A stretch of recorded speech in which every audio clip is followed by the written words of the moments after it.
tarde, irmãos. Paz do Senhor. Pode sentar, por favor. É sempre uma alegria quando o povo de Deus se reúne. É sempre motivo de celebração, né? E hoje estamos felizes pela inauguração de mais uma casa, não é? De mais uma igreja nesse país, cujo objetivo é pregar o Evangelho, anunciar a Jesus Cristo. Quero parabenizar o Vitor e a Carla, o Henrique mais a Rayane, né? Que são os que têm empenhado aqui, as irmãs, não é? Que Deus abençoe vocês. A igreja está muito bonita, não é? Amém, irmãos? Está ou não está? Gostaram desse quadro aqui na frente? Isso aqui é uma obra de arte. Ficou lindo, né? Não sei quem foi que fez, mas ficou bom, ficou bonito. Que Deus abençoe. Parabéns pela igreja e por tudo que o Senhor tem feito aqui através da vida de vocês. É um pequeno começo, não é? A Bíblia diz lá em Zacarias que não devemos desprezar o dia das coisas pequenas, não é? O dia das coisas pequenas. Às vezes nós olhamos, mas aquilo é tão pequeno, como é que vai ser? Olha, Deus sabe de todas as coisas. A nossa igreja, a Missão Lusitana, quando iniciou aqui em Portugal, era uma garagem do tamanho dessa, mais ou menos. E nós tínhamos muito menos gente, acho que eram umas 6 pessoas, não chegava a 10. Bem no começo, não é? E por muitos anos nós batalhamos ali. E Deus foi fazendo crescer a sua obra. É claro, nós persistimos, não é? Havia dias difíceis em que parecia que não ia andar as coisas, não é? Mas Deus foi operando milagre tras milagres. E eu sei que isso vai acontecer aqui também, como tem acontecido em todas as nossas igrejas. Deus tem feito coisas extraordinárias, não é? Nós, quando fomos, os irmãos que estão vindo de Bragança, não é? Nós, quando fomos para Bragança, no ano de 2013, foi a minha família e a família do pastor Isaías. Éramos só as duas famílias e não conhecíamos ninguém lá em Bragança. E nós começamos ali a fazer os cultos ali onde é o castelo, ali no castelo de Bragança. Foi feita ali a primeira Santa Ceia e o primeiro culto nosso foi debaixo daquelas oliveiras ali. E eu vejo a igreja tão bonita e tão abençoada hoje em Bragança, não é? E se olhasse para a gente ali no começo, meia dúzia de pessoas ou menos, a minha família, a família do Isaías e mais uma irmã, que era vizinha do Isaías. Mas Deus faz isso. Deus ele é o Deus que faz obras extraordinárias no nosso meio, e só temos que louvar a Deus. Eu louvo a Deus pela coragem de vocês, pela disposição, não é? E há um caminho para o crescimento, que é exatamente jejum e oração e aplicar a palavra de Deus. Não tem outro caminho. Hoje eles falam de muitas estratégias, não é? Há muitas pessoas que ensinam sobre crescimento de igreja. Eu não estou desfazendo de nenhum desses métodos, mas eu quero dizer que se faltar oração, o ensino da palavra, faltou o essencial. Você pode crescer, mas será um crescimento defeituoso e com muitos problemas. É uma igreja que cresce sólida, é uma igreja que cresce sobre o ensino da palavra, não é? E sobre a vida de oração dos seus membros, não é? Os membros da igreja precisam ter, de fato, uma vida de oração. Eu quero compartilhar com vocês uma palavra. A minha esposa já falou aqui algumas coisas, não é? Algumas novidades aí da viagem. E nós, de fato, estávamos conversando hoje sobre pararmos um pouco e não avançarmos mais, não é? Esperarmos estabilizar as coisas, né? Mas o Espírito está movendo, não é? Nós fizemos uma vez uma volta profética aqui em Portugal. Eu, com mais um grupo de pastores, temos duas voltas. Uma fizemos mesmo, contornamos toda a fronteira de Portugal, né? E fomos fincando estaca e profetizando em lugares estratégicos. E depois fizemos a espinha dorsal do país, fomos pelo centro do país, pegando de Chaves a Albufeira, não é? E fomos profetizando dentro desse país e declarando que o Senhor é o Deus dessa terra, é o Senhor dessa terra. Muitas pessoas acham isso uma grande bobagem. Eu acredito em atos proféticos, acredito que o Senhor age quando nós profetizamos. A Bíblia mandou a gente abrir a boca e profetizar, não é? E profetizar em nome de Jesus Cristo. E essa cidade que está para começar aí mais um ponto de culto e começar possivelmente mais uma igreja, é onde fincamos uma estaca e dizemos: esse lugar é de Deus. E nós oramos na praça dessa cidade, reivindicando essa cidade para Jesus. E não tem uma igreja evangélica nessa cidade. Então, é aí uma grande conquista para nós estar chegando nessa cidade, para a glória do Senhor. E sei que Deus tem muito mais para a sua igreja, não é? Para o seu povo, e vamos avançar em nome de Jesus.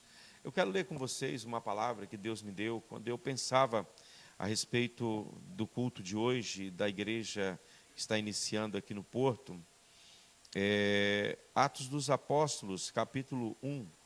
Nós estamos no ano do avivamento e eu queria compartilhar uma palavra breve com vocês e orarmos aqui dedicando essa casa ao Senhor. Acho que essa água aqui é para mim, não é? Obrigado. Atos 1 e 8, começar no verso 7, Jesus responde aqui uma pergunta dos seus discípulos, não é? Queria que vocês ficassem de pé, por favor, em reverência à palavra do Senhor. Jesus vai responder uma pergunta dos discípulos, né? Vai dizer o texto: e Jesus respondeu: não cabe a vocês conhecer tempos ou épocas que o Pai fixou pela sua própria autoridade, mas vocês receberão poder ao descer sobre vocês o Espírito Santo, e serão minhas testemunhas, tanto em Jerusalém, como em toda a Judéia e Samaria, e até os confins da terra. Pode sentar, irmão. Obrigado. A resposta de Cristo aqui aos discípulos, não é? Ela surge da pergunta dos discípulos: Senhor, nesse tempo, porque Jesus estava falando aqui da descida do Espírito Santo, da efusão do Espírito, não é? Eles perguntam se nesse tempo Deus iria restaurar o reino a Israel. Porque o pensamento dos discípulos até aquele presente momento era de que Jesus havia vindo para instaurar e restaurar o reino de Israel. E Jesus vai dizer: olha, os tempos que isso vai acontecer, não compete a vocês saber. Porque vai ter um tempo em que Deus vai restaurar o reino a Israel. Israel será o centro do mundo, né? Será o lugar de convergência do mundo inteiro. Isso vai acontecer durante o reino milenar de Jesus Cristo, né? Quando o Senhor vier com os seus santos anjos e com a igreja, a eleita do Senhor, e haverá um governo de 1000 anos. E nesse governo de 1000 anos, o reino será entregue na mão de Cristo. E Cristo se assentará no trono de Davi e governará, não é? Sobre todo Israel e sobre toda a terra. Haverá um governo de Cristo, um governo mundial de Jesus, que é conhecido nas Sagradas Escrituras como milênio. Há muitos que interpretam e dizem que o milênio já está acontecendo, outros colocam o milênio para um tempo muito posterior, mas o milênio dar-se-á após a segunda fase da segunda vinda de Jesus Cristo. A segunda vinda de Cristo se dará em 2 fases. A primeira será para a igreja e será invisível. Ninguém vai ver. Jesus virá nas nuvens e arrebatará a sua igreja. A segunda fase se dará nas nuvens, onde todo mundo vai ver o Senhor. E ele virá para Israel. Então, na sua primeira vinda, ele virá para a igreja. Na sua segunda vinda, ele virá para Israel. Julgará as nações, conforme está em Mateus 25, não é? Haverá o julgamento das nações. E Cristo, então, assentará no seu trono para julgar o mundo inteiro. Nesse julgamento das nações, muitas nações vão desaparecer. Outras nações vão ampliar os seus territórios. E surgirão novas nações, inclusive, durante o milênio. Então, tudo isso vai estar intimamente ligado ao tratamento que as nações deram a Israel no período da grande tribulação. Isso está escrito em Apocalipse. Agora, não é esse o nosso tema. Eu quero falar sobre igreja missionária. Jesus vai responder que esse não é o tempo. E o tempo, o Senhor é que sabe. Ele é que sabe de todas as coisas. Ele sabe quando será o tempo da restauração, né, de Israel, e quando o reino será devolvido, né, o reino mundial estará nas mãos e debaixo do governo de Israel. Mas ele vai dizer uma coisa aqui interessante, ele vai falar de um outro reino, de um outro governo. Ele vai falar do governo da igreja e da autoridade que a igreja recebeu para fazer a diferença nesse mundo. Ele vai dizer, olha, mas vocês vão para a cidade de Jerusalém e fiquem lá. Até quando? Até que do alto sejais revestidos de poder. Quando vocês forem revestidos de poder, vocês serão minhas testemunhas, não é? Você vai testemunhar de quê? Qual é a Vamos estar falando a respeito de quê? De que Jesus vive, de que Ele ressuscitou, de que Ele está vivo e Ele está assentado à direita de Deus. O verdadeiro evangelho que deve ser pregado ao mundo não é isso que muitas vezes muitos estão pregando, não é? Há muitos evangelhos distorcidos por aí. O verdadeiro evangelho é de que Jesus ressuscitou, está vivo e intercede por nós. Ele está assentado à destra de Deus. Há alguém que está no governo. A história do mundo não é uma história que está na mão dos homens e nem está na mão do diabo, não é? Às vezes não, o diabo é que está dominando este mundo. A Bíblia diz que o príncipe deste mundo já foi julgado. E quem governa sobre este mundo é Jesus Cristo. E Ele quer que a gente faça o quê? Que a gente vá e seja testemunha dEle. Anuncie o Evangelho e pregue o Evangelho a toda criatura. Levemos a mensagem do Senhor. Mas a ordem de Deus aqui, irmãos, parece que vocês estão meio dispersos. Se vocês ficarem atentos, eu consigo terminar mais cedo. A ordem de Cristo aqui é que o Evangelho ele seja pregado em simultâneo, começando em Jerusalém, Samaria, Judéia e confins da terra. Não é apenas centrado ou focado em apenas um lugar. Os discípulos entenderam bem a mensagem e eles foram para Jerusalém. E eles ficaram lá durante 10 dias. A Bíblia fala, né, que eles estavam ali reunidos no mesmo lugar, né, quando aconteceu que no dia de Pentecostes o Espírito Santo veio sobre eles, conforme Jesus havia prometido. Isso significava para os discípulos que o sacrifício de Cristo havia sido aceite e de que a partir daquele momento eles poderiam seguir com um plano que Jesus havia passado para eles, que era de levar a mensagem salvífica, a mensagem do Evangelho, de que há um caminho aberto para Deus, e que todos os homens podem dar com esse caminho por meio da aceitação do Senhor Jesus. E a igreja, ela começa a anunciar, ela começa bem, ela começa em Jerusalém. Mas como tudo, irmãos, na nossa vida, quando as coisas estão bem e nós nos acomodamos, é natural que seja assim. Né? Todo ser humano é assim, quando as coisas estão caminhando bem, a gente fica muito acomodado e nos esquecemos da ordem do Senhor, da voz de Deus anunciada aos nossos corações. A igreja, ela havia se tornado numa igreja missionária, mas não uma igreja missional. Ela era uma igreja missionária no sentido de que anunciava o Evangelho. Ela pregava o Evangelho, ela anunciava Jesus Cristo. Mas observe que ela anunciava Jesus para judeus, era um evangelho de judeu para judeu. Era um evangelho que era pregado por judeus, não é? E era um evangelho exclusivista no sentido de que era pregado apenas para a nação de Israel. Você vai ver que ninguém falava ali para outros povos a respeito dessa verdade. Apenas para judeus. Você vai ver que o texto vai dizer em várias passagens. Você vai ver que nós estamos até o capítulo 7 num cenário judaico, plenamente judaico, não é? Os discípulos continuam frequentando o templo, a mensagem deles mesclava graça com lei, não é? Mesclava graça com lei. Eles ainda falavam a respeito dos antigos, dos ensinos, não é? Eles ainda estavam debaixo de uma mordaça religiosa. Até que a perseguição começa a acontecer com a morte de Estevão. Estevão, ele é morto, apedrejado, Paulo vai consentir na morte dele, não é?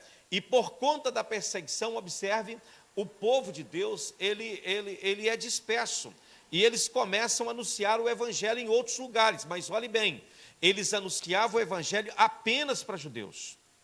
Era um Evangelho que estava sendo anunciado em outras cidades, em outras regiões, e até mesmo em outros países, mas era um evangelho de judeu para judeu, né? Não era um evangelho de judeus para todos, mas a mensagem de Cristo era para todos todas as pessoas precisavam estar inserido dentro da pregação do evangelho. Não é? Filipe vai chegar em Samaria, vai anunciar Jesus em Samaria. Os samaritanos vão se converter, uma grande multidão se converte aqui, não é? E há um reboliço tremendo em Samaria. Eles mandam chamar Pedro e João. Pedro e João vai até Samaria, não é, para orar por aquelas pessoas. E eles, quando Pedro orou por eles, Pedro e João, eles recebem o Espírito Santo, assim como os discípulos haviam recebido no dia de Pentecostes. E há aí um grande mover do Senhor. O Senhor pega Filipe, leva ele para uma região deserta, ali na região de Gaza. Ele anuncia o evangelho a um etíope, o etíope leva a mensagem do evangelho para a Etiópia, não é? O evangelho começa a ser difundido, começa a ser pregado aí nesse país, e a palavra começa a crescer. De repente o evangelho chega até os gentios, por meio de Pedro, no capítulo 10, na casa de Cornélio, não é?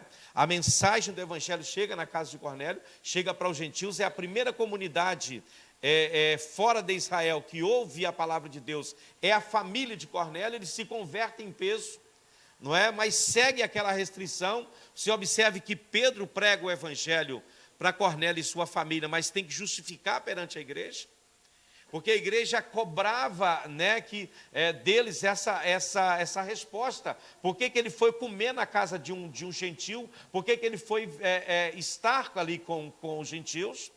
E no capítulo 11, o evangelho chega numa cidade chamada Antioquia. Aqui é importante que a gente observe o evangelho chegando em Antioquia, é a ênfase que Lucas dá ao evangelho em Antioquia. Não é a mesma coisa que os outros lugares que alcançaram, né, que foram alcançados pela pregação de Paulo. Você vai ver um destaque no livro de Atos para a igreja de Antioquia. E algo começa a acontecer nessa cidade. Antioquia da Síria, não era Antioquia da Psídia, que mais tarde Paulo vai chegar lá também. Então, nessa cidade de Antioquia da Síria, os irmãos que chegam ali, eles começam a anunciar, não a judeus, mas aos gentios, aos gregos, a palavra de Deus. O evangelho começa a atingir várias camadas da sociedade. Você vê que uma grande multidão, o texto do capítulo 11 vai dizer que uma grande multidão creu e se converteu. Porque é um perigo das pessoas apenas crer e não se converter. Às vezes você acredita na mensagem do evangelho, entende que aquilo é certo, mas você não quer se converter, ou seja, mudar a direção da sua vida. Converter é mudar de direção. E o texto vai dizer que eles não somente creram, mas também se converteram ao Senhor. E Deus começou a operar ali. O texto vai dizer no capítulo 11 que a mão do Senhor estava sobre aquela igreja. Quando a Bíblia diz que a mão de Deus está sobre alguém ou sobre uma comunidade, isso quer dizer que coisas extraordinárias e sobrenaturais vão começar a acontecer ou estão acontecendo. Certamente Deus começou a curar, a operar maravilhas, pessoas sendo batizadas no Espírito Santo, muita gente se convertendo, e a igreja alegre ali, vivendo aquele momento especial. Mas observe que a igreja de Antioquia, com todo esse mover do Espírito Santo, faltava ali uma coisa, que é importante na igreja, que é o ensino da palavra. Então o que acontece? A fama dessa igreja percorre 400 quilômetros e chega até Jerusalém. E em Jerusalém eles ouvem dizer, olha, um grande mover de Deus está acontecendo entre os gentios, lá na cidade de Antioquia. A igreja de Jerusalém o que faz? Manda o homem certo para o lugar certo. Porque muitas vezes nós queremos enviar aquele que nós estamos enjoados com eles, não é? Às vezes nós queremos mandar para o campo missionário aquele irmão que dá trabalho, o tribuloso, aquele que, né? Nós temos que colocar a pessoa certa no lugar certo, né, Richard? Mandei você embora, não é por isso não. Então, a pessoa certa tem que estar no lugar certo. Barnabé foi enviado para Antioquia. Por que Barnabé? Primeiro que ele era natural de Chipre, né? Chipre era uma ilha grega onde vivia muitos gentios. Ele era natural de Chipre. E depois o próprio nome dele, né, ele era chamado de José da Consolação, ou seja, José o Consolador. Por quê? Por causa do espírito dele, que era um espírito ele era um pacificador. E ele chega ali, ele consegue falar as duas línguas. Ele consegue entender a perspectiva judaica e ele consegue entender a perspectiva gentílica. E ele começa a trabalhar naquela igreja, mas ele percebe que ele poderia fazer muito pouco ali. Ele precisava de alguém que tivesse autoridade na palavra e que pudesse ter uma doutrina sólida e sadia. Ele vai até Tarso em busca de Saulo. Saulo estava esquecido lá em Tarso. Ninguém lembrava mais do Saulo, que nessa altura não era Paulo ainda, não é? Ele está lá em Tarso, né, na sua cidade, certamente esperando esse mover de Deus, essa oportunidade. Barnabé vai até Tarso e traz Saulo, não é? E durante um ano inteiro, Saulo ensina a igreja. Aleluia. Porque uma igreja que tem muito poder e pouco ensino, ela pode se converter numa igreja fanática. Há muito fanatismo religioso hoje e muitas bobagens e meninices que acontecem dentro de igreja por causa da falta de ensino. Então, Paulo ele vem para trazer ensino à igreja de Antioquia. E durante um ano ele ensina a igreja. Agora, uma igreja que tem muito ensino e pouco poder, essa igreja se transforma numa igreja antinomianista, não é? É uma igreja gelada, mas que conhece muita coisa. É uma igreja que não tem engessada, não é? Que tem que ser dentro daquilo que são os padrões, como tem que ser, não é? Então, Paulo une o ensino da palavra com a manifestação do Espírito de Deus e da mão do Senhor sobre aquela igreja, e há ali um grande mover. E o mover é tão poderoso que as pessoas à volta começaram a chamar aqueles irmãos de cristãos, porque tudo para eles era Cristo. Foi pela primeira vez, Lucas vai escrever, que os discípulos foram chamados de cristãos. Não é? Não sei se esse termo era um termo pejorativo por parte daqueles que chamavam os cristãos, ou se era pelo reconhecimento de que aquelas pessoas incorporavam os ensinamentos de Jesus. Não é? Porque os ensinamentos de Jesus já havia atingido um raio enorme ali, tinha ido para vários lugares. O próprio Cristo esteve próximo dessa terra quando ele esteve na região de Tiro e Sidom. Ele esteve a norte de Israel, fora dos territórios de Israel.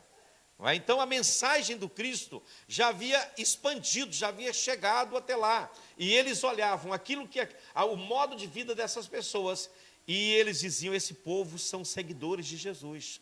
Eles são pequenos Cristo, porque cristão quer dizer pequenos cristos. Eles são pequenas réplicas do Cristo, daquele que foi enviado como Salvador do mundo. Mas olhando aqui para esta igreja de Antioquia, que é uma igreja que chama atenção, e ela chama atenção por vários motivos, não é? Nós podemos tirar algumas lições para nós, lições importantes para a nossa vida, como cristãos e como servos de Deus. Esta igreja era uma igreja missional. O que é uma igreja missional? Uma igreja missional, ela tem duas características. Primeiro, ela é muito forte na questão social. Era uma igreja brava na questão social, não é? O amor move essa igreja na direção dos necessitados, na direção daqueles que mais precisam. Uma igreja, ela pode ser uma igreja muito forte na palavra, pode ser muito forte na oração, mas se ela não tiver uma ação social forte, ela está a dever alguma coisa ao mundo, não é? E observe que essa igreja e o cristianismo em geral, ele alcançou o sucesso e a vitória por conta desse lado missional da igreja, não é? Você vê que a igreja passa, né, do primeiro século, no seu nascedouro, por volta do ano 40 aproximadamente, tinha cerca de 1.000 pessoas, havia 1.000 cristãos aproximadamente no ano 40. Era 0,002% da população do mundo. Era cristãos. 300 anos mais tarde, esse número sobe de 0,002% para 50% da população mundial.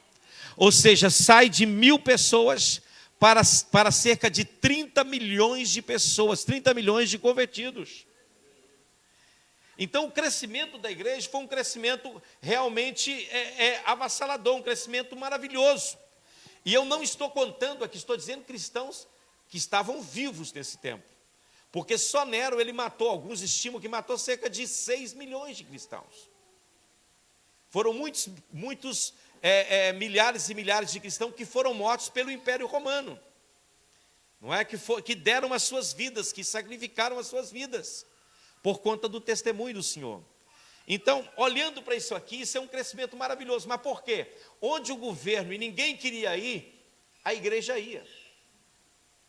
Tinha as pandemias, você acha que os crentes tinham medo de pandemia, conforme os crentes de hoje tiveram? Veio a pandemia, estava junto, não é? Quando veio a pandemia de cólera que arrasou o império, né, que matou muitas pessoas, a igreja estava lá, as pessoas se ofereciam como missionário para entregar suas vidas, para cuidar daquelas pessoas, mesmo sabendo que eles poderiam morrer ao cuidar daquelas pessoas. Mas eles levavam o evangelho, eles pregavam o evangelho e as pessoas viam. O governo não queria saber, os mais ricos não queriam saber, mas os crentes iam lá e falavam, não, aproveitava daquela oportunidade para falar do Senhor. A igreja hoje, ela se tornou uma igreja apática, porque é uma igreja que ela não intervém na sociedade, ela não tem força social, a igreja precisa ter esse lado social. Nós podemos anunciar o evangelho, isso é maravilhoso, mas o evangelho ele tem que ser seguido de ação também. A igreja tem que ter esse lado da ação social, ela tem que levar a mensagem aos mais necessitados. Aleluia!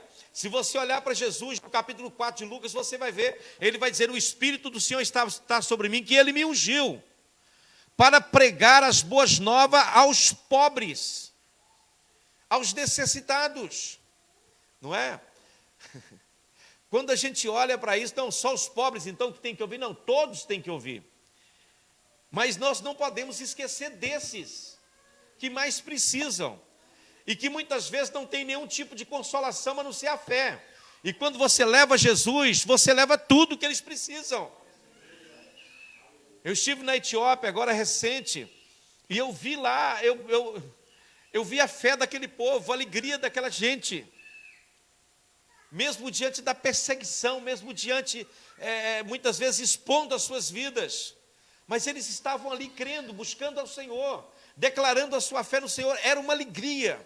Você vê aquele povo cantar, vocês... Imagina, esse povo deve estar com a barriga cheia, deve ter comido bastante hoje. Muitos deles têm uma refeição por dia, quando tem. Mas a alegria, a vibração, dançando, pulando. Não é? Mas o louvor dele dura de 1 hora para frente. Eu aguentava dançar uns 10 minutos, tinha que parar mais 10 e retomava mais 10, não é? Eles, uma força, uma vitalidade, a música não tem essa de parar e ministrar e não sei o que, não, é uma dentro da outra. Mal terminava uma, como eu não percebo a língua, eu nem sabia que tinha terminado. Para mim era a mesma música o tempo inteiro. Mas depois o pastor falou, não, isso são várias músicas aí. Eu pensava que eles estavam falando a mesma coisa, porque eu não entendo a língua, e a língua é muito diferente, não é? Não dá para você perceber absolutamente nada, irmão. Pensa numa língua difícil. Mas a alegria daquele povo, o prazer daquele povo. E quando via esse missionário que nos recebeu lá, ou que esteve aqui em Portugal, como que ele está inserido nessas comunidades, no meio desses lugares mais difíceis, mais pobres. Ele entregou sua vida, ele teve à beira da morte algumas vezes. Não é? Apanhou uma bactéria no fígado que quase vitimou. Ele foi embora para a Coreia, a missão diz, vem embora, fica por cá. Não, eu quero ficar aqui, a minha vida é aqui. Pergunta para os filhos dele, que conhecem a Coreia e conhecem a Etiópia. A Coreia é um país de primeiro mundo. Eu já estive lá. É um país que, puxa vida, não dá para comparar. Pergunta os miúdos dele, você quer viver aqui na Etiópia ou na Coreia? Na Etiópia. É aqui que é o nosso lugar. Só por Deus, irmão.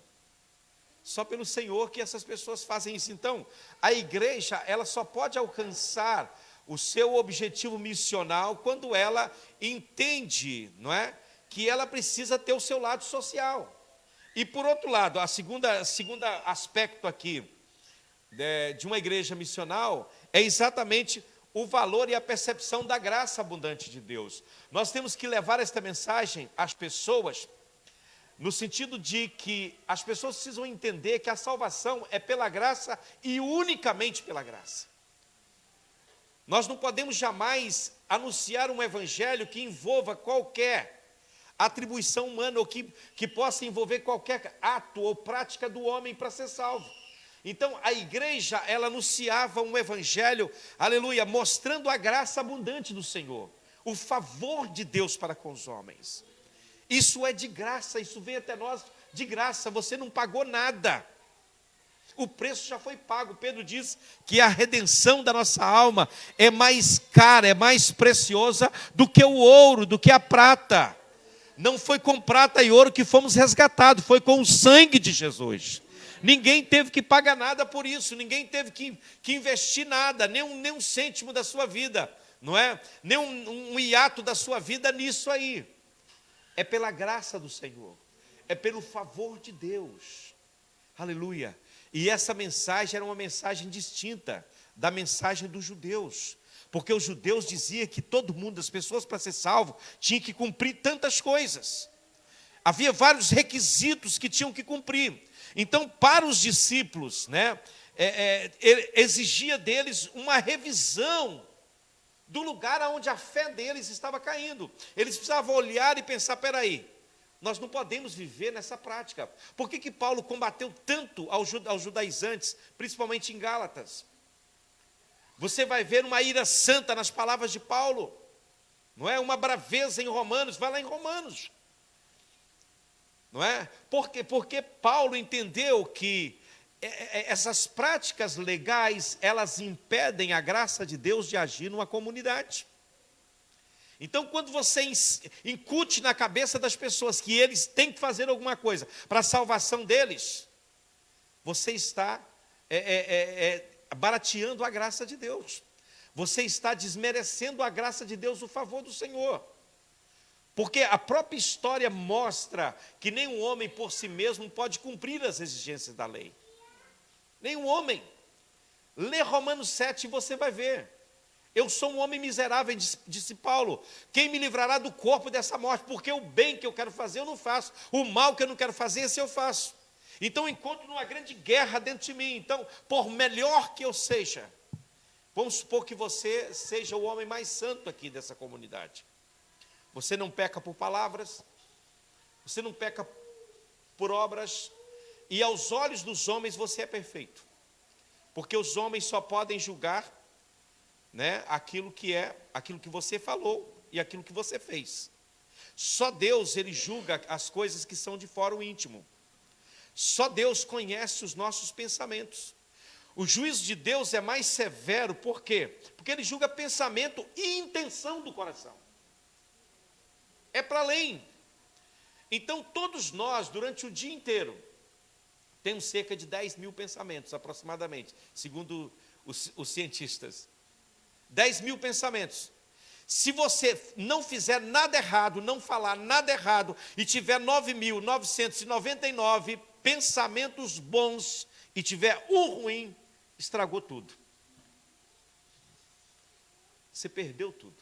E quem é que tem 9.999 pensamentos bons o dia inteiro? Nem se você se tornar um ermitão e for viver solitário no meio do deserto, mesmo lá você vai ter dias que o pensamento vai voar. É ou não é? Não tem como, você pode pegar uma criança que nunca teve contato com nenhuma civilização e deixá-lo viver sozinho lá no meio do mato, longe de toda a influência externa, porque a natureza e a raiz do pecado está dentro da criança. Quando ela crescer, a tendência dela vai ser para a coisa errada, vai ser para o mal. É assim com todos nós. Mas a graça nos alcançou, irmãos. Paulo vai escrever em Tito, vai dizer: a graça de Deus manifestou, trazendo salvação a todos os homens, ensinando-nos que, renunciando à impiedade, não é? E todas as concupiscências vis, vivamos nesse presente século sóbria, justa e piamente, aguardando o aparecimento da glória do nosso Deus. Então, essa graça que veio de Deus, ela primeiro nos salva, segundo nos disciplina, porque a graça tem esse poder didático, tem esse poder de ensino, tem esse poder de disciplina, e ela também cria em nós uma expectativa do futuro. É a graça que cria em nós essa expectativa do futuro. Pensa você, um ser humano normal, exclui a questão da fé aqui. Você acreditaria que Jesus ia voltar nas nuvens e que essa gente toda que está aí servindo a Ele vai desaparecer num piscar de olhos para não sei aonde? E vai, pensa você se isso não é uma loucura.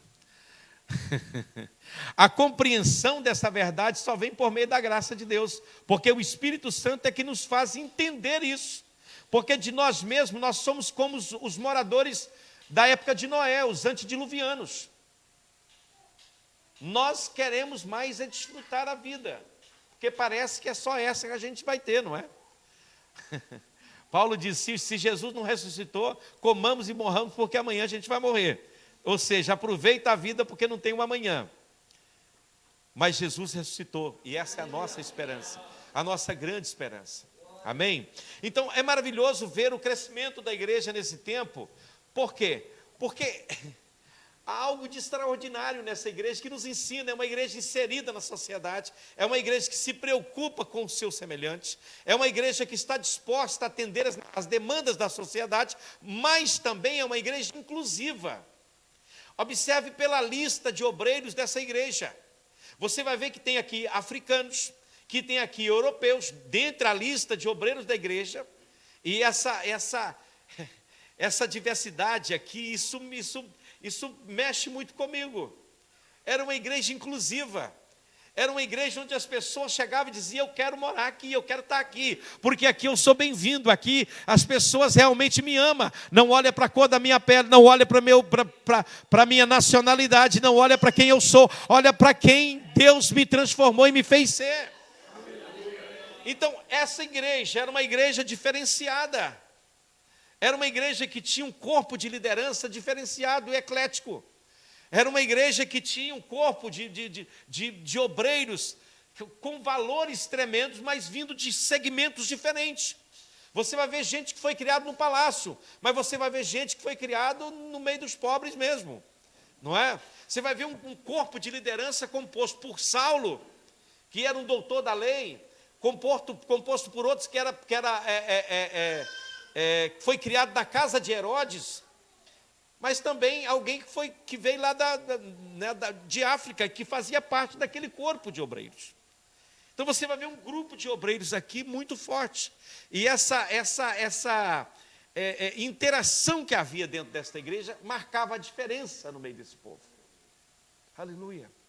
Eu me lembro lá em Portimão, uma época, a igreja era muito grande, cresceu muito. E tínhamos várias nacionalidades. Alguém chegou a dizer que tínhamos 20 nacionalidades dentro da igreja. Não sei se tinha tudo isso, mas eram muitas nacionalidades diferentes. Nós tínhamos pessoas de vários segmentos. E eles diziam lá que a nossa igreja era a única igreja que conseguia congregar ciganos e portugueses dentro de uma mesma comunidade, assistindo o mesmo culto. Porque havia uma igreja lá que ela tinha cultos diferentes. O primeiro culto da manhã era para os ingleses, o segundo culto para os portugueses, o culto da tarde era para o pessoal do leste europeu, o culto depois do da tarde, mais tarde ainda, era dos brasileiros, e o culto da noite era dos irmãos africanos. Então, para cada nacionalidade havia uma reunião específica. E não havia mistura aqui. Então, quando a gente chegou com essa proposta, e começou a chegar primeiro portugueses, bastante. Depois começaram a chegar os ciganos, e alguém disse assim, agora os portugueses vão embora, mas ficaram. Depois a igreja encheu de brasileiros, que houve um boom de chegada de brasileiros aqui, a igreja, né, aí era 50% praticamente eram portugueses, 40% eram de outras nacionalidades, 60%, aliás, 50% ou 60% era de outras nacionalidades. E os brasileiros representavam uma fatia maior no meio dessas outras nacionalidades. Mas a igreja cultuava.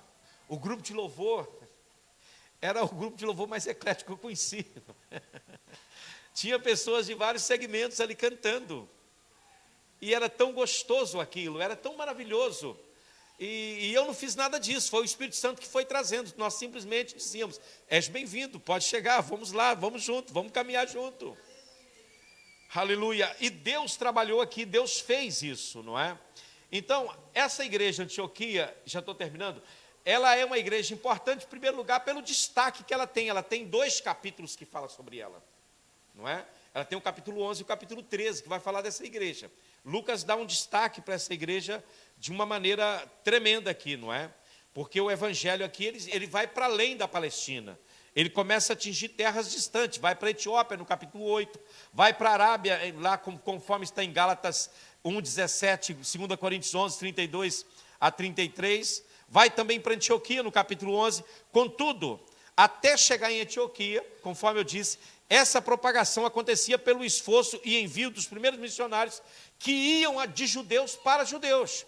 E aqui Deus muda esse contexto completamente. E há aqui uma mudança. E Deus começa a agir de uma maneira extraordinária. E o evangelho começa a chegar. Começa a incomodar, não é? Aí você vai chegar lá para os finais do capítulo do livro de Atos. Você vai ver alguém dizendo assim, olha, esses que revolucionaram o mundo chegou até nós. Ou seja, essa gente que virou o mundo de ponta cabeça, chegou aqui também. Não é? Chegou aqui em Atenas. Está misturando tudo aqui esse negócio, não é? Eles vieram revolucionar. Irmãos, a igreja tem que ter essa força revolucionária. A igreja é uma contracultura. Ela tem uma força tremenda, aleluia. Bendito seja o nome do Senhor.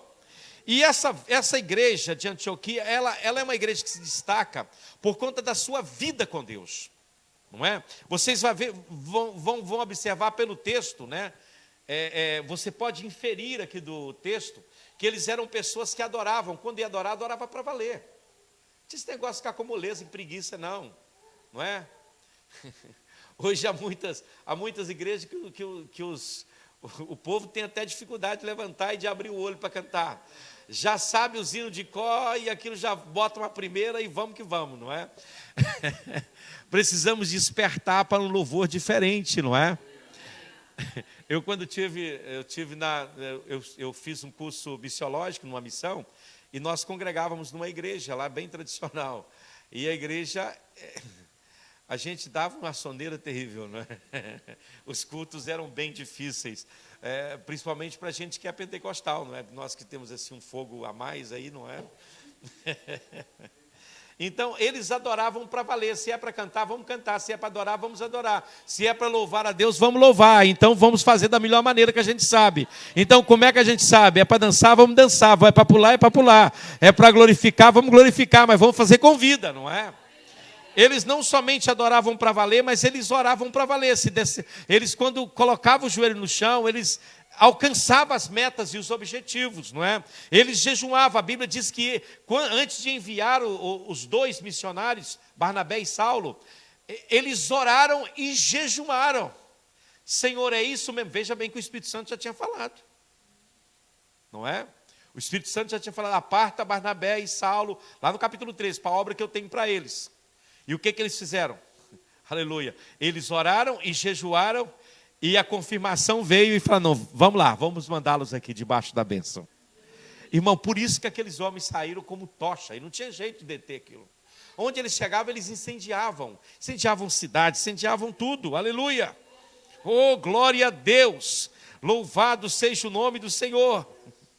Aleluia. Eles ouviam a voz do Espírito Santo, é outra virtude para mim que falta nas igrejas, nos pastores. Hoje os pastores fazem coisa das suas cabeças, tiram coisa não sei da onde, para colocar sobre o povo, às vezes até ensinar o povo. Irmãos, vamos ouvir a voz do Espírito Santo. O Espírito Santo fala. Ainda hoje o Espírito do Senhor fala. Acho que isso tem roda, não tem? Eu estou empurrando e ela vai para frente aqui. Daqui a pouco eu caio aqui. O Espírito Santo fala ainda hoje, sim ou não? Ele fala, irmãos. Ele fala conosco, sim. Nós é que às vezes estamos com os ouvidos agravados, não conseguimos ouvir o que o Espírito está falando. Mas o Espírito Santo fala, ele brada na terra. Aleluia. Esses homens, eles tinham uma disposição para ouvir a voz do Espírito Santo, não é? A liderança dessa igreja tinha firmeza, porque se movia debaixo da voz do Espírito Santo. Não era o que eles pensavam, não era o que eles achavam, era o que o Espírito Santo dizia. Você vai ver em outras passagens onde vai dizer o texto: pareceu-me bem a mim e ao Espírito Santo fazer dessa e dessa maneira. Quer dizer, o Espírito Santo, ele tinha a palavra. Hoje não tem mais, não é? Quantas de nossas igrejas podem dizer isso hoje? Não é? Nós nos movemos pela voz do Espírito Santo. Eu quero dizer para você que quando você se move sob a voz do Espírito Santo, você não erra. Se houve algum erro, porque você não se moveu sob a voz do Espírito. Ninguém movido pelo Espírito Santo vai errar o alvo, irmãos. Jamais. Amém? Os irmãos tradicionais, eles ficam morrendo de medo desse negócio, né? De serem confundidos com os pentecostais. O Espírito Santo me falou, sei lá, eles vão me chamar de pentecostal, não é?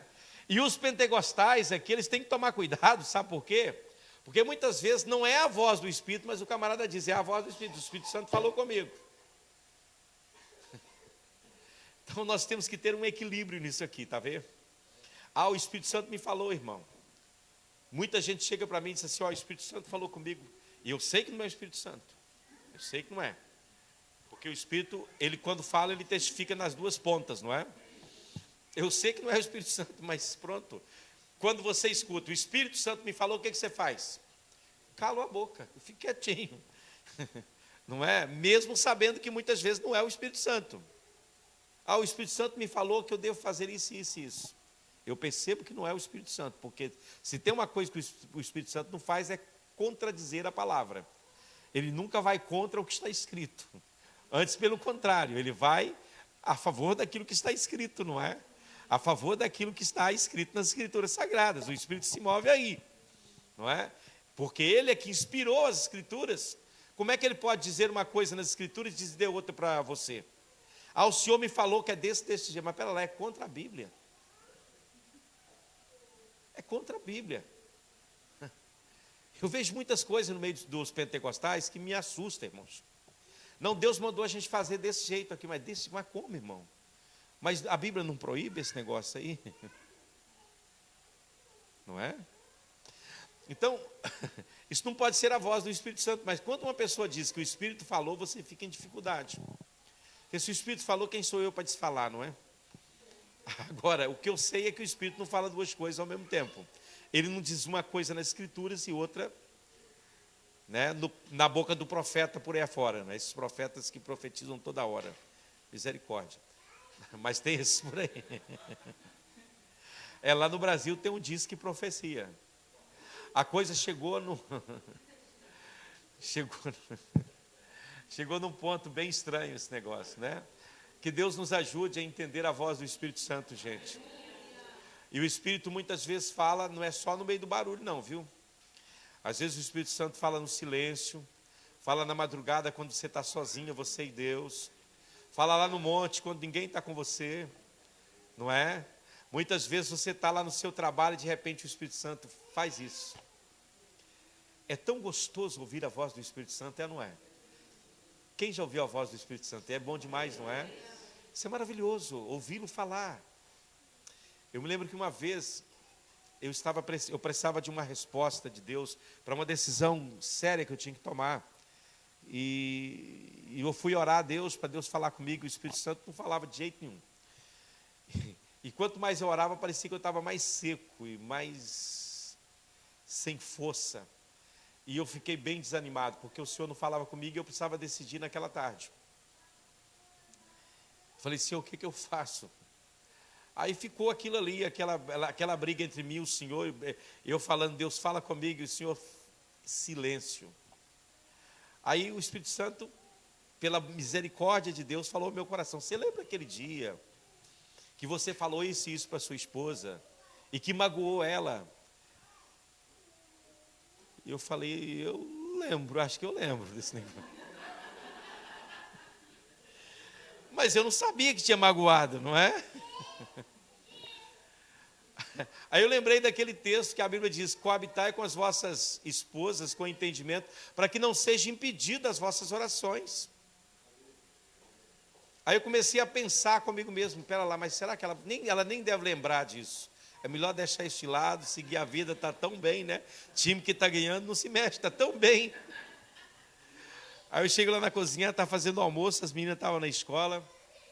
Eu falei, Débora, pergunta uma coisa aqui. Você lembra daquilo que eu te falei tal dia assim, assim? Ela falou, claro que eu lembro. Eu falei, então, eu pensei que você ia pensar pelo menos. Espera aí, deixa eu ver, deixa eu pensar. E aí eu tive que pedir perdão para ela, né? Falei, olha, me perdoa, foi mal naquele tempo, mas o senhor está me cobrando agora, depois desses anos todos. Aí vai eu lá para o quarto orar, falei, agora senhor, já está tudo certo. Nós oramos juntos, abraçou, ela me deu um abraço ali gostoso, foi bom. E eu voltei para o quarto, falei, senhor, fala comigo, eu preciso de uma resposta. Deus falou, olha, faz assim, assim, pega uma caneta, pega um papel, escreve. Faz assim, assim, assim, desse jeito que vai dar tudo certo. Eu falei, senhor, parece que estava diante de mim e eu não via. Me fez lembrar daquele moço, de onde passou o espírito de ti que chegou a mim, não é? Aliás, de mim que chegou a ti. Então o Espírito fala, irmãos. Nós é que às vezes não estamos prontos para ouvir a voz do Espírito. Muitas vezes por conta dos nossos preconceitos religiosos, muitas vezes por conta de algum pecado na nossa vida, de alguma coisa que está em nós, que impede o Espírito de falar, mas o Espírito de Deus, ele fala ainda hoje. Ele ministra e ele conduz a igreja. Amém? A gente estava orando pela base missionária e não tínhamos, íamos para aqui, íamos para ali, íamos para lá. E um dia eu estava orando de manhã e disse, Senhor, por que não está dando nada certo? Ele falou, porque você está fazendo tudo errado, como é que você quer que dê certo? Você tem que ter um lugar, você está procurando o país inteiro. Já perguntou para mim onde eu quero a base? Falei, Deus, então me mostra onde que tu queres. Em tal lugar ser assim, então procura aí, nesse distrito aí, procura aí, que está aí. Aí eu concentrei naquele lugar, mas mesmo assim não estava fácil. O dia que eu olhei aquele terreno lá, o Senhor falou, é aqui. É aqui. E encerrou tudo. Não é? Eu falei, Senhor, é aqui, mas o terreno já está vendido. O Senhor disse, é aqui, mas já foi vendido. Chegou alguém antes de mim aqui. Igual o paralítico lá do tanque. Quando eu vou, desce outro antes de mim. Alguém chegou primeiro, já comprou esse negócio aqui. Aí fomos embora, eu fui aborrecido, Deus falou, é aqui, mas já tinha sido vendido, falei, então não adianta. E aí a história vocês conhecem, né? Deus trabalhou, né? A pessoa que comprou, a proposta foi rejeitada e ficou aberto novamente à venda. Fiz uma proposta, achei que eles não iam aceitar, eles aceitaram a proposta. E aí correr atrás dos recursos. Só Deus, irmão, só Deus mesmo que faz isso. E quando eu vejo isso hoje, eu só posso glorificar o Senhor. E saber que o Senhor é que nos dirige, que nos orienta, não é? Vamos ficar de pé, vamos orar, gente. E nós vamos estar consagrando esse lugar ao Senhor, como casa de oração.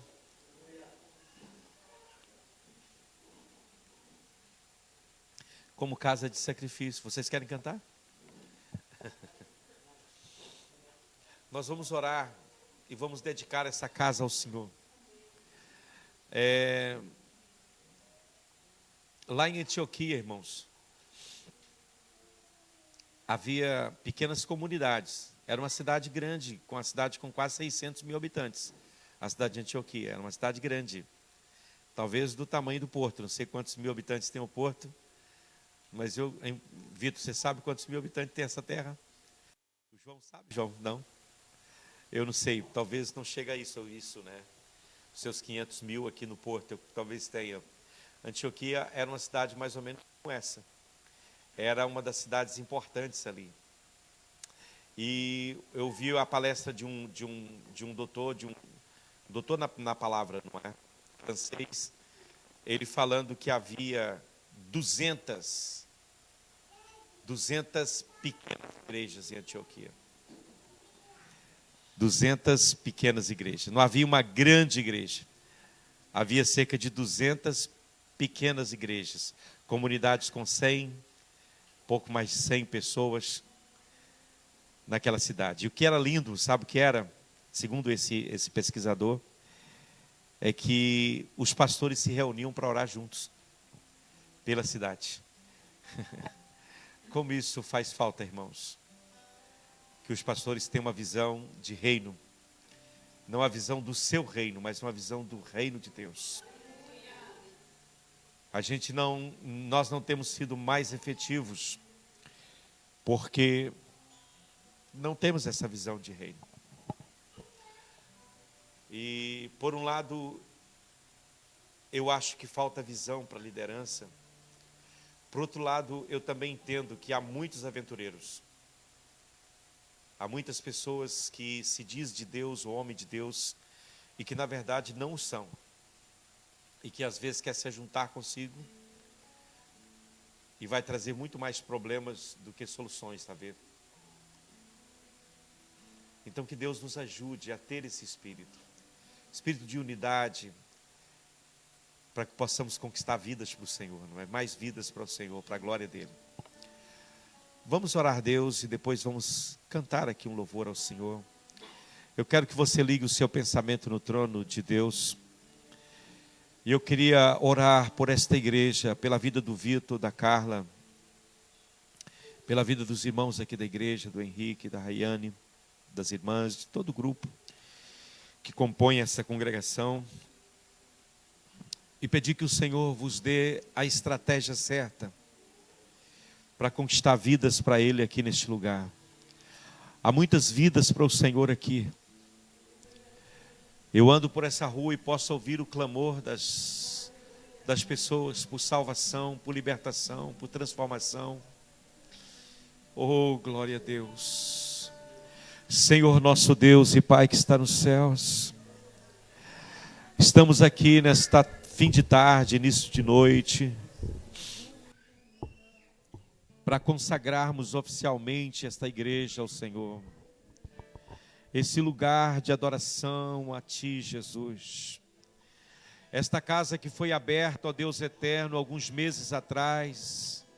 E os cultos já têm sido celebrados aqui todos os domingos e no meio de semana também.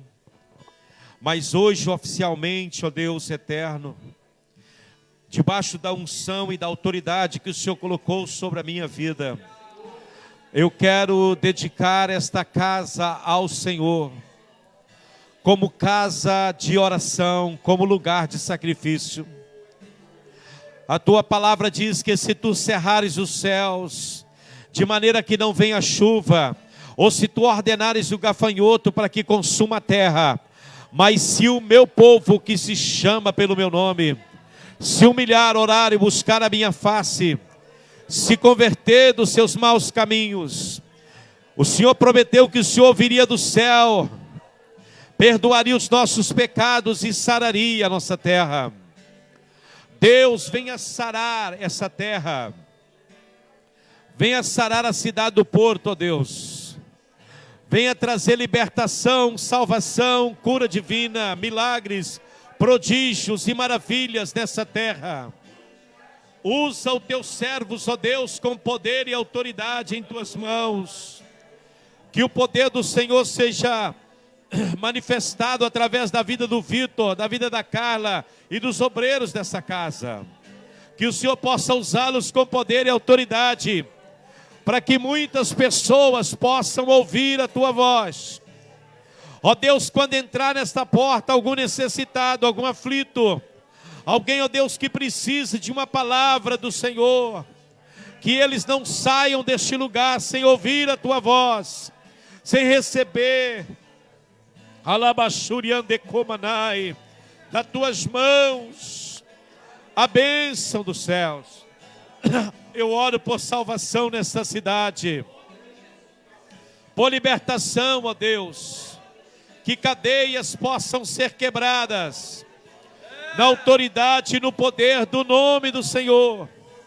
Ó Espírito de Deus, Tu sabes o rebanho que Tu tens aqui nessa terra, e que Tu queres confiar aos Teus filhos, ó Deus, ao pastoreio dos Teus servos.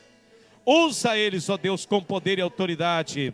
E eu consagro esta casa em nome do Pai, do Filho e do Espírito Santo de Deus. Aleluia, que o Senhor seja louvado e glorificado. E a igreja diga amém e dê um aplauso ao Senhor Jesus.